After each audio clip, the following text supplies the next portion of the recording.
Other interesting political news, you have Republicans voting yes for Biden's gun ban, which again goes to show you, don't blindly trust any politician, left, right, center, whatever they are, just because they have a letter by their name. Nowadays, that means nothing.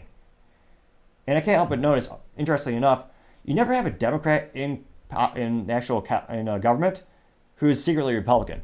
But you have a lot of Republicans in office who are secretly Democrats. And this is a great prime example of that. So just if you're pro-gun, if you believe in the Bill of Rights and your freedom to defend yourself and your family, don't vote for someone just because it has an R next to their name. That means nothing. You need to look at their track record, see what their ratings are, see what their policies are, what their historicals are for voting on these types of initiatives.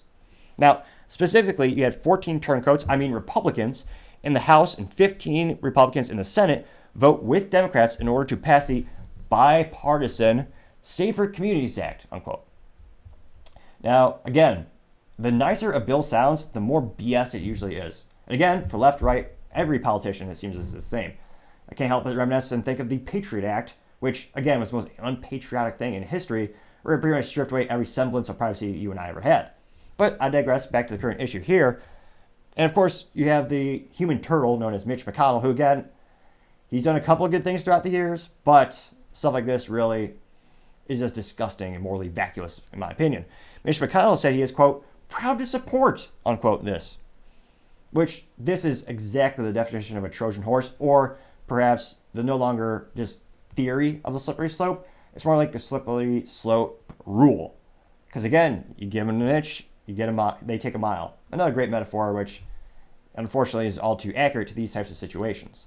So the bill, again, the road to hell is paved with good intentions, though I would also argue many of these politicians, they don't have good intentions, they want chaos to garner and gain votes. But this specific bill, and again, the devil is in the details, or in the government, depending on your beliefs, but it changed the definition, importantly, of a firearm dealer to include not only people who sell guns as a primary mode of income, but also anyone who earns a profit selling a firearm.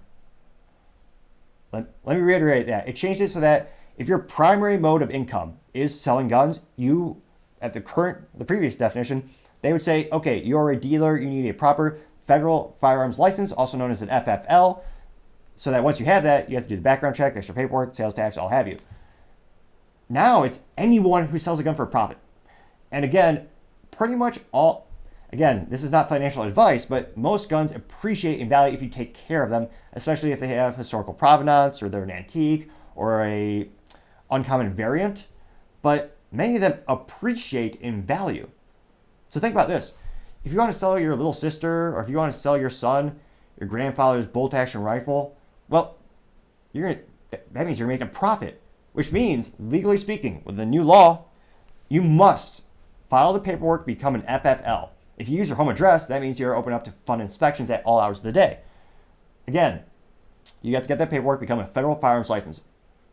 So to get the FFL. Not only that, if you want to sell it to your son or your little sister or your mother-in-law or your mom, you have to do a whole 4473 paperwork, which again, if you're not into guns, it's kind of like a job application to buy a gun, where you fill out all of your information, you swear you're not a criminal.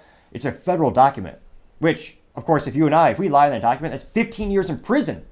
However, if you're Hunter Biden and you lie in that document, you basically get off scot-free. There's some speculation he'll pay a price, but given this current government and how they're politically manipulating everything, I don't think he'll spend an afternoon behind bars. So again, at 4373, you have to have your mom fill that out, or your daughter, or your son fill that out. Also, they have to go through a background check. Now, this is, again, one of those things similar to the V8.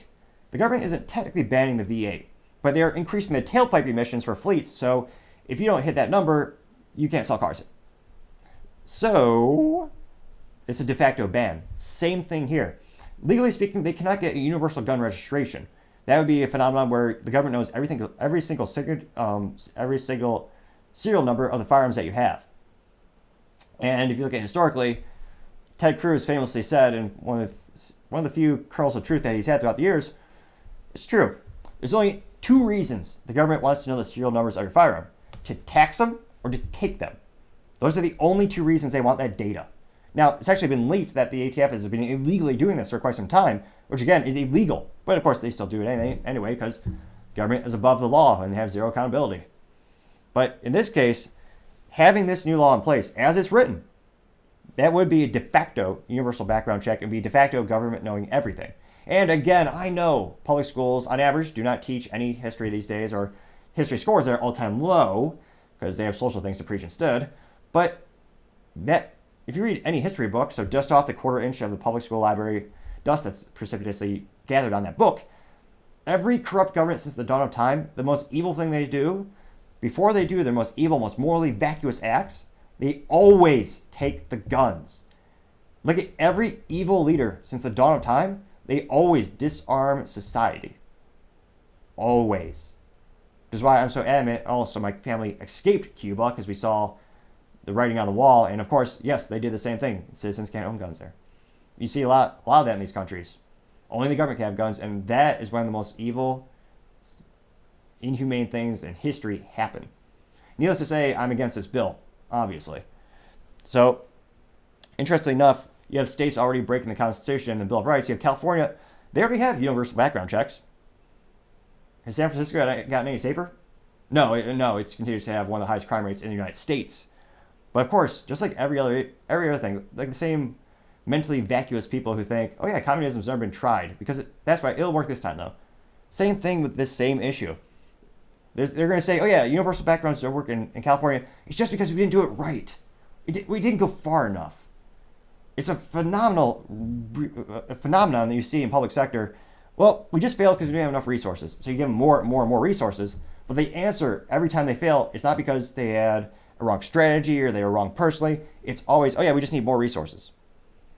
But we just gave you more. But that's always the cliche. Now, legally speaking, this is still in draft mode. So this is not a law yet. But the writing is there. The definition is being changed. So it's very important. And again, people need to be especially politically active these days, I would say, and really fight for your beliefs, metaphorically speaking. Now, it's one of those things where this is in draft form. It will be open to public comment. And although the ATF, there's really no initiative, they don't really give a damn about what you and I think. They have a good track record of killing people's dogs when they go into your house by protocol. Look up Ruby Ridge and you'll be horrified beyond all belief. But in terms of sending a message to the politicians who count on your vote, that is the real thing that they will see in attention. If the ATF, they open this up for comments, and you bombard them with everything you've got, you say this is disgusting, you need to tell your politicians, if you vote for this, if you approve this, we will vote your ass out, pardon the French. Although, I don't think they have very good boudoirs or rears over there. That should really be an American word. But I digress. Let them know they will not earn your vote if they go with this. Pay attention to those 15 and 14 Republicans. If you voted for them before, you need to let them know, no, you're not going to get my vote again. In fact, we're going to primary you. We're going to have someone compete against you. We're going to oust you. We're going to use all of our efforts to get you out of office and get someone else. We're going to elect a better candidate who more accurately represents what we stand for and the Bill of Rights. And I really hope that does happen, because again, the greatest horrors of mankind always happen when they take your rights away, especially your right to defend yourself and your family and your community. And for now, I digress. Thank you everyone for taking the time to tune in today. Again, we're trying to get to 3,000 subscribers by the end of August, so you can click that button. I would greatly appreciate it. Also, don't forget to tell your family, tell your friends, tell your coworkers, heck, tell your enemies, tell anyone and everyone. Just stay safe and fight the good fight.